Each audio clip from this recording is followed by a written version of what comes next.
સુરતમાં માતાની વાતનું માઠું લગાવી સગીરા 15મા માળે ચડી ગઈ હતી। 1 કલાકમાં જિંદગી મોતના જંગ બાદ ફાયર વિભાગ દ્વારા સફળ રેસ્ક્યુ કરાયું। હાઈરાઇઝ બિલ્ડિંગનો પેન્ટહાઉસ 17 વર્ષની જિદ્દી કિશોરી અને નીચે ફસાયેલી ફાયરની જાળ। શનિવારે સવારે સુરતનો અલથાણ વિસ્તાર જાણે કોઈ રોમાંચક ફિલ્મના ક્લાઇમેક્સમાં ફેરવાઈ ગયો। સ્વિમ પેલેસ બિલ્ડિંગની 15મા માળની પાળી પર ઊભેલી કિશોરી જ્યારે હું હમણાં જ કૂદી જઈશની રડી રડીને ચીસો પાડતી હતી ત્યારે નીચે ઊભેલા સેંકડો લોકોના જીવ ટાળવે ચોંટ્યા। આ કોઈ શૂટિંગ નહોતું, પણ હકીકતમાં મોત સામેની લડાઈ હતી। માતાએ કહ્યું, મરી જા એટલે હું મરવા આવી છું। મૂળ અયોધ્યાની અને અહીં ડૉક્ટરના ઘરે ઘરકામ કરતી આ કિશોરીને તેની સગી જનિતાએ ફોન પર તતડાવી હતી।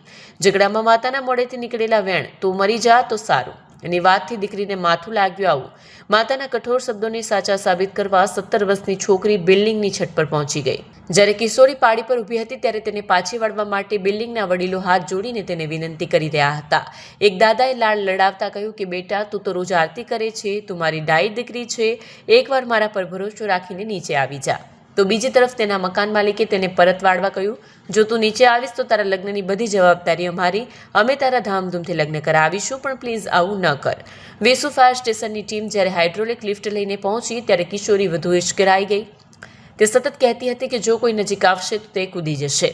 ફાયર ઓફિસર કીર્તિ મોડ અને તેમની ટીમે સમય સૂચકતા વાપરી એક તરફ વાતોમાં તેને ઉલઝાવી રાખી અને બીજી તરફ હાઇડ્રોલિકના ઓપરેટરે તરાપ મારીને કિશોરીને પાછળથી પકડી લીધી હતી।